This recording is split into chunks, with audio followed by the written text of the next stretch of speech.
നബി സല്ലല്ലാഹു അലൈഹി വസല്ലം തങ്ങളുടെ കൂടെ 11 കൊല്ലം കഴിയാൻ അവസരം കിട്ടിയ മൃഗമാണ് ഹബീബായ തങ്ങളുടെ വാഹനമാകുന്ന ഖസ്വാ എന്ന ഒട്ടകം നബി സല്ലല്ലാഹു അലൈഹി വസല്ലം കൂടെ 11 കൊല്ലമുണ്ടായി. 4-ാമത്തെ വയസ്സിലാണ് നബി സല്ലല്ലാഹു അലൈഹി വസല്ലം വാങ്ങിയത്. സിദ്ദീഖുൽ അക്ബർ തങ്ങളുടെ കയ്യിൽ നിന്ന് വാങ്ങിയതാണ്. നബി സല്ലല്ലാഹു അലൈഹി വസല്ലം തങ്ങൾക്ക് വലിയ ഇഷ്ടമാണ്. ഖസ്വാഇനെ വായിക്കുമ്പോൾ പടച്ചവനെ അതിന്റെ ഒരു കുളമ്പാകാൻ കഴിഞ്ഞില്ലല്ലോ എന്ന് വിശ്വസിക്കാത്ത ആരും ലോകത്തുണ്ടാവൂല. കാരണം നബി സല്ലല്ലാഹു അലൈഹി വസല്ലം തങ്ങൾ ഈ ഖസ്വാ എന്ന ഒട്ടകത്തിന്റെ മേലെയാണ് മദീനയിലേക്ക് വന്നത്. എത്ര വലിയ ഭാഗ്യം! ആ ഖസ്വാഇന്റെ മേലെയാണ് നബി സല്ലല്ലാഹു അലൈഹി വസല്ലം തങ്ങൾ ബദറിലേക്ക് പോയത്. ഖസ്വാ എന്ന ഒട്ടകം ഉഹദിൽ പങ്കെടുത്തു. ഖസ്വാ എന്ന ഒട്ടകം ഹുദൈബിയ സന്ധിയിൽ പങ്കെടുത്തു. ഖസ്വാ എന്ന ഒട്ടകം നബി സല്ലല്ലാഹു അലൈഹി വസല്ലം തങ്ങളെ മേലെ ഇരുത്തിയിട്ട് കഅബയെ തവാഫ് ചെയ്തു. ഖസ്വാ എന്ന ഒട്ടകം ഉംറത്തുൽ ഖളാഇൽ നബി തങ്ങളുടെ കൂടെയുണ്ടായി. ഖസ്വാ എന്ന ഒട്ടകം നബി സല്ലല്ലാഹു അലൈഹി വസല്ലം തങ്ങളുടെ കൂടെ ഹജ്ജത്തുൽ വദാഇൽ പങ്കെടുത്തു. തിരിച്ചു വീണ്ടും മദീനയിലെത്തി. ഇതിനെ ഒരു മൃഗമെന്ന് പറഞ്ഞു മാറ്റിവെക്കാൻ പറ്റുമോ? നബി സല്ലല്ലാഹു അലൈഹി വസല്ലം തങ്ങൾക്ക് 10 കൊല്ലം സേവനം ചെയ്ത അനസ് ബിൻ മാലിക് തങ്ങൾ ഒരു ഭാഗത്തുണ്ട്. 11 കൊല്ലം മുത്തുനബി തങ്ങളെ ഒട്ടിച്ചേർന്നു നടന്ന ഖസ്വാ എന്ന ഒട്ടകം മുത്തുനബി തങ്ങൾ പറഞ്ഞു നല്ല ലക്ഷണമുള്ളതാണ്. ഒരിക്കലും അത് മൂട്ട് കാട്ടിയിട്ടില്ല, കുരുത്തക്കേട് കാണിച്ചിട്ടില്ല. തങ്ങൾ ചെല്ലുമ്പോൾ വഴങ്ങി ഒതുങ്ങിക്കിടക്കും. തങ്ങൾ ഏത് വാഹനത്തിന്റെ മേലെ ഇരുന്നാലും വഹി ഇറങ്ങുമ്പോൾ വാഹനത്തിന് താങ്ങാൻ പറ്റൂല. പക്ഷേ ഖസ്വാഇനത് പ്രശ്നമല്ല.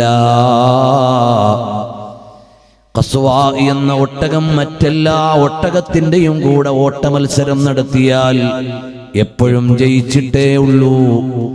ഇങ്ങനെ നോക്കിയാൽ ഈ ഒട്ടകത്തിന്റെ മൗലിദ് എത്രയാണ് പറയാനുള്ളത്? ഹബീബായ സല്ലല്ലാഹു അലൈഹി വസല്ലം തങ്ങൾ റബീഉൽ അവ്വൽ 12-ന് വഫാത്തായി. പിന്നെ ഖസ്വാ വെള്ളം കുടിച്ചിട്ടില്ല, ഭക്ഷണം കഴിച്ചിട്ടില്ല. ആ പട്ടിണി കിടന്ന് മുത്തുനബി തങ്ങൾ വഫാത്തായ ദുഃഖത്തിൽ മരണപ്പെട്ടു പോയ വാഹനമാണ്. എത്ര വലിയ ഭാഗ്യമാണ് അതിന് കിട്ടിപ്പോയത്! അതിന്റെ ഒരു കുളമ്പിന്റെ അടിയിലൊന്ന് ചേരാൻ കഴിഞ്ഞിരുന്നെങ്കിൽ നാളെ സ്വർഗത്തിലെത്തുമ്പോൾ ഒരു പരിഗണന കിട്ടിയേനെ. ഹബീബായ തങ്ങളെ ഇഷ്ടം വെച്ച് സ്വർഗത്തിലെത്തുന്ന ഉഹദ് പർവ്വതമുണ്ട്. തങ്ങൾക്ക് വേണ്ടി കരഞ്ഞിട്ട് മദീനത്തെ പള്ളിയിൽ നിന്ന് സ്വർഗത്തിലെത്തുന്ന ഈത്തപ്പന മരമുണ്ട്. തങ്ങൾക്ക് വേണ്ടി സങ്കടപ്പെട്ട് തങ്ങളോടൊപ്പം ചേർന്ന് നിന്ന് ഈ വസ്തുവകകളെല്ലാം അവിടെ എത്തുമ്പോൾ മുത്തുനബി സല്ലല്ലാഹു അലൈഹി വസല്ലം തങ്ങളുടെ ഖബറു ശരീഫിന്റെയും മിമ്പറിന്റെയും ഇടയിലുള്ള ഭാഗം നാളെ സ്വർഗത്തിലേക്ക് ചേരുന്ന ഭാഗമാണ്. എത്ര വലിയ ഭാഗ്യമായി പോയി! റബീഅത്ത് ബിൻ കഅബുൽ അസ്ലമി റളിയല്ലാഹു അൻഹുവിനെ പോലെ പാതിരാത്രിയിൽ ഒന്ന് വെള്ളമെടുത്തു കൊടുക്കാൻ നമുക്ക് കഴിഞ്ഞില്ല. ബഹുമാനപ്പെട്ട ഇബ്നു മസ്ഊദ് റളിയല്ലാഹു അൻഹുവിനെ പോലെ ഒരു തവണയെങ്കിലും മുത്തുനബി തങ്ങളുടെ ചെരുപ്പെടുത്ത് വെച്ചു കൊടുക്കാൻ കഴിഞ്ഞില്ല. അബൂ ഹുറൈറ റളിയല്ലാഹു അൻഹുവിനെ പോലെ ഒരിക്കലെങ്കിലും അവിടുത്തേക്ക് ഒരു വിരിപ്പെടുത്തു കൊടുക്കാൻ കഴിഞ്ഞില്ല. അനസ് ബിൻ മാലിക് തങ്ങളെ പോലെ ഒരിക്കലെങ്കിലും സേവനം ചെയ്യാൻ കഴിഞ്ഞില്ല. ഇമാം മാലിക് തങ്ങളെ പോലെ ഉള്ളറിഞ്ഞ മുത്തുനബി സല്ലല്ലാഹു അലൈഹി വസല്ലം തങ്ങളെ പറയാൻ അവസരമുണ്ടായില്ല. ഇമാമുന ശാഫിഈ തങ്ങളെ പോലെ മഹബ്ബത്തിന്റെ ഹൃദയം ഏറ്റുവാങ്ങാൻ കഴിഞ്ഞില്ല. ഇമാം ബുഖാരി തങ്ങളെ പോലെ തിരുമൊഴികൾ രേഖപ്പെടുത്താനായില്ല. ഇബ്നു ഹജർ തങ്ങളെ പോലെ മുത്തുനബി തങ്ങളുടെ തിരുമൊഴികൾക്ക് വ്യാഖ്യാനം എഴുതാനായില്ല. ഹബീബായ തങ്ങളോട് ചാരത്തു ചെല്ലാൻ എന്തെങ്കിലും ഒരു ന്യായമുണ്ടോ എന്ന് നോക്കുമ്പോ ഒരു ന്യായവും കാണുന്നില്ല. ഈ മഹാന്മാരുടെ പേര് പറഞ്ഞതുകൊണ്ടെങ്കിലും സാധുക്കളായ ഞങ്ങളെ ഈ സ്നേഹപ്രപഞ്ചത്തിന്റെ കാരണമായി നാളെ നബി സല്ലല്ലാഹു അലൈഹി വസല്ലം തങ്ങളുടെ തിരുചാരത്ത് ചേരാൻ ഭാഗ്യം ലഭിക്കുന്ന സ്വാലിഹീങ്ങളിൽ ഞങ്ങളെയും ഞങ്ങളുടെ മാതാപിതാക്കൾ, ഉസ്താദുമാർ, ഭാര്യ, സന്താനങ്ങൾ, സ്നേഹജനങ്ങളെയും നീ ഒന്ന് ചേർത്തു തരണം അല്ലാഹ്. ഇതൊരു പ്രഭാഷണത്തിന്റെ വേദിയല്ല, ഇതൊരു വിജ്ഞാന വിരുന്നിനു വേണ്ടി ഒരുക്കിയതല്ല. എന്നെങ്കിലും ഒന്ന് ഞെട്ടറ്റ് വീഴുമ്പോൾ ഒരു പിടിവള്ളി കിട്ടാൻ വേണ്ടി ഞങ്ങൾ ഒത്തുകൂടിയതാണ്. 1.5 പതിറ്റാണ്ടുകാലമായി ഞങ്ങളുടെ ഈ സ്നേഹപ്രപഞ്ചത്തിൽ വന്നുപോയ എത്രയോ ആളുകൾ ഞങ്ങളെ വിട്ട് പിരിഞ്ഞു പോയിട്ടുണ്ട്. അവരുടെ ഖബറിടങ്ങൾ നീ പ്രകാശപൂരിതമാക്കണം അല്ലാഹ്. ഈ റബീഉൽ അവ്വലിന്റെ സ്നേഹപ്രപഞ്ചത്തിന്റെ മഹത്വം കൊണ്ട് റബ്ബേ, ഹബീബായ സല്ലല്ലാഹു അലൈഹി വസല്ലം തങ്ങളെ ഒന്ന് കാണാൻ ഞങ്ങൾക്ക് നീ തൗഫീഖ് നൽകണേ അല്ലാഹ്. ഇമാമുന ശഅറാനി റളിയല്ലാഹു അൻഹു അവിടുത്തെ തബഖാത്തുൽ ഔലിയായിൽ രേഖപ്പെടുത്തുകയാണ്. ബഹുമാനപ്പെട്ട അൽ ആരിഫു ബില്ലാഹ് അബുൽ മവാഹിബ് ശാദുലി റളിയല്ലാഹു അൻഹു പറയുന്നു, അന്നഹു ഖാല വഖഅ ബൈനി വബൈന ശഖ്സിൻ മിനൽ ജാമിഉൽ അസ്ഹർ. ജാമിഉൽ അസ്ഹറിൽ ഞാനും മറ്റൊരാളുമായി ചെറിയൊരു തർക്കം നടന്നു. എന്താണ് ആ തർക്കം?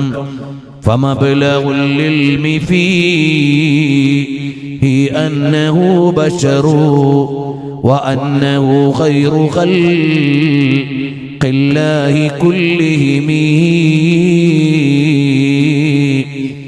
സൃഷ്ടികളിൽ വെച്ച് ഏറ്റവും ഉന്നതർ നബി സല്ലല്ലാഹു അലൈഹി വസല്ലം തങ്ങളാണ് എന്ന് ഞാനങ്ങ് പറഞ്ഞപ്പോൾ മറ്റൊരാൾ എന്നോട് പറഞ്ഞു, ലൈസ ലഹു ദലീലുൻ അലാ ദാലിക. അപ്പോഴയാൾ പറഞ്ഞു, അതിന് തെളിവില്ല. ഞാൻ പറഞ്ഞു, ഖദിൻ അഖദൽ ഇജ്മാഉ അലാ ദാലിക. ഇജ്മാഉ ലോകവിശ്വാസികളുടെ മുഴുവനും ഐക്യകണ്ഠേനയുള്ള അഭിപ്രായം നബി സല്ലല്ലാഹു അലൈഹി വസല്ലം തങ്ങളാണ് അല്ലാഹുവിന്റെ സൃഷ്ടികളിൽ വെച്ച് ഏറ്റവും ഉന്നതരെന്ന്. അങ്ങനെ ഞങ്ങൾ തമ്മിൽ വലിയ തർക്കമായി. ഞാൻ പറഞ്ഞു, നബി സല്ലല്ലാഹു അലൈഹി വസല്ലം തങ്ങളാണ് ഏറ്റവും അത്യുന്നതരായ സൃഷ്ടി ശ്രേഷ്ഠരെന്ന്. അയാൾ പറഞ്ഞു, അല്ല, അങ്ങനെയൊന്നുമില്ലെന്ന്. തർക്കമങ്ങ് കഴിഞ്ഞു. അന്ന് രാത്രിയിൽ കിടന്നപ്പോൾ ഫറഅയ്തുൻ നബിയ സല്ലല്ലാഹു അലൈഹി വസല്ലമ, നബി സല്ലല്ലാഹു അലൈഹി വസല്ലമ തങ്ങളെ കണ്ടു. വമഅഹു അബൂബക്കറിൻ, കൂടെ സിദ്ദീഖുൽ അക്ബർ തങ്ങളുണ്ട്. വഉമർ റളിയല്ലാഹു അൻഹുമാ, ഉമർ റളിയല്ലാഹു അൻഹും ഉണ്ട്. ഓ എന്റെ ചെറുപ്പക്കാരാ, രാത്രിയിൽ കിടന്നുറങ്ങുമ്പോൾ എന്തെല്ലാമോ കണ്ട് നേരം പോകാതെ മദീനയൊന്ന് വരാറുണ്ടോ? മദീനയുടെ രാജാവൊന്ന് കടന്നു വരാറുണ്ടോ? നബി സല്ലല്ലാഹു അലൈഹി വസല്ലം തങ്ങളെ കുറിച്ചുള്ള ചിന്ത കൽബിൽ ചേർത്ത് കിടക്കാറുണ്ടോ? സ്വലാത്ത് ചൊല്ലിയിട്ട് കിടക്കാറുണ്ടോ?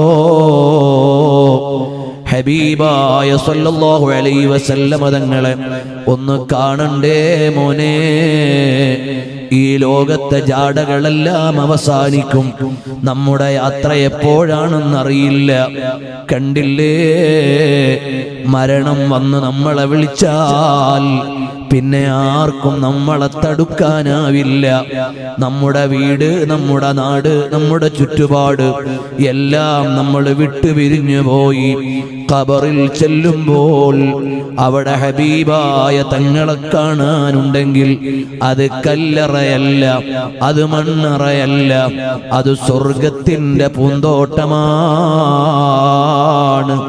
അല്ലാഹ് ഹബീബായ സല്ലല്ലാഹു അലൈഹി വആലിഹി വഅസ്ഹാബിഹി വസല്ലമ തങ്ങളെ ഞങ്ങളുടെ കൽബിൽ ഒന്ന് നിറച്ചു തന്ന് പറയുന്നതിനേക്കാൾ വലിയ മഹബത്ത് ഞങ്ങളിലൊന്ന് ചേർത്ത് വെച്ച് ഒരുപാട് തവണ അവിടുത്തെ മുനവ്വറായ മുഖം കണ്ട് അവിടുന്ന് മാടി വിളിക്കുമ്പോൾ ഇവിടുന്ന് അങ്ങോട്ട് ചെന്ന് ഖബറിൽ ചെല്ലുമ്പോൾ അവിടുത്തെ നോട്ടം കിട്ടി അവിടുത്തെ അനുഗ്രഹം ലഭിക്കുന്ന ഖബറിൽ സ്വാലിഹീങ്ങളായ ആളുകൾ കിടക്കുന്നത് പോലെ അതാ മഹത്തുക്കളായ ഇമാമീങ്ങൾ അവരുടെ ചരിത്രം ഞങ്ങൾ വായിക്കുന്നത് പോലെ സാധുക്കളായ ഞങ്ങൾക്ക് നീ ഹുസ്നുൽ ഖാത്തിമത്ത് നൽകണം റഹ്മാനേ. അതാ മഹാനായ അബുൽ മവാഹിബ് ശാദുലി റളിയല്ലാഹു അൻഹു പറയാണ്, അങ്ങനെ ഉമർ റളിയല്ലാഹു അൻഹു സിദ്ദീഖുൽ അക്ബർ തങ്ങളുടെയും ഒപ്പം നബി സല്ലല്ലാഹു അലൈഹി വസല്ലം തങ്ങളെ ഞാൻ കണ്ടു. വഖാല ലീ, എന്നോട് മുത്തുനബി തങ്ങൾ പറഞ്ഞു, മർഹബൻ ബിഹബീബി, കൂട്ടുകാരാ സ്വാഗതം, കൂട്ടുകാരാ സ്വാഗതം, കൂട്ടുകാരാ ഇഷ്ടപ്പെട്ടയാളെ സ്വാഗതം. ثم قال لأصحابه, നബി സല്ലല്ലാഹു അലൈഹി വസല്ലം തങ്ങൾ സ്വഹാബത്തിനോട് പറഞ്ഞു, അതദ്റൂന മാ ഹദസൽ യൗം, ഇന്നുണ്ടായ വർത്തമാനം നിങ്ങൾ അറിയുമോ? ഖാലൂ, സ്വഹാബത്ത് പറഞ്ഞു, ലാ യാ റസൂലല്ലാഹ്, ഓ ഹബീബായ തങ്ങളെ അറിയില്ല. എന്തേ സംഭവിച്ചത്? ഇന്ന ഫുലാനൻ ഇത്തഈസ യഅതഖിദു അന്നൽ മലായികത, ഓ പ്രിയമുള്ളവരെ സ്വഹാബികളെ, മലക്കുകൾ എന്നേക്കാൾ ശ്രേഷ്ഠതയുള്ളവരാണെന്ന് ഒരാള് വാദിച്ചു. അയാൾക്ക് ഗണ്ണനം കൊടുത്ത ആളാണ് ഇയാൾ. ഫഖാലൂ ബിഅജ്മഈഹിം, അവര് മുഴുവനും ഒരുമിച്ച് പറഞ്ഞു, ഈ ഭൂമി ലോകത്ത് ഏറ്റവും മഹത്വമുള്ളവർ നബി സല്ലല്ലാഹു അലൈഹി വസല്ലമ തങ്ങൾ തന്നെ.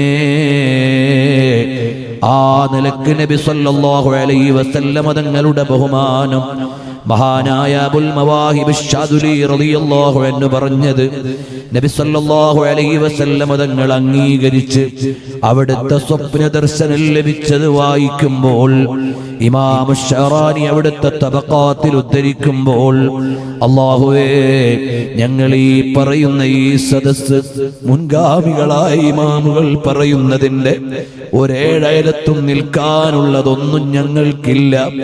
പക്ഷേ ഞങ്ങൾ നിസ്സഹായരാണ്. ഞങ്ങൾ കഴിയും പോലെ പറയുന്നതാണ്.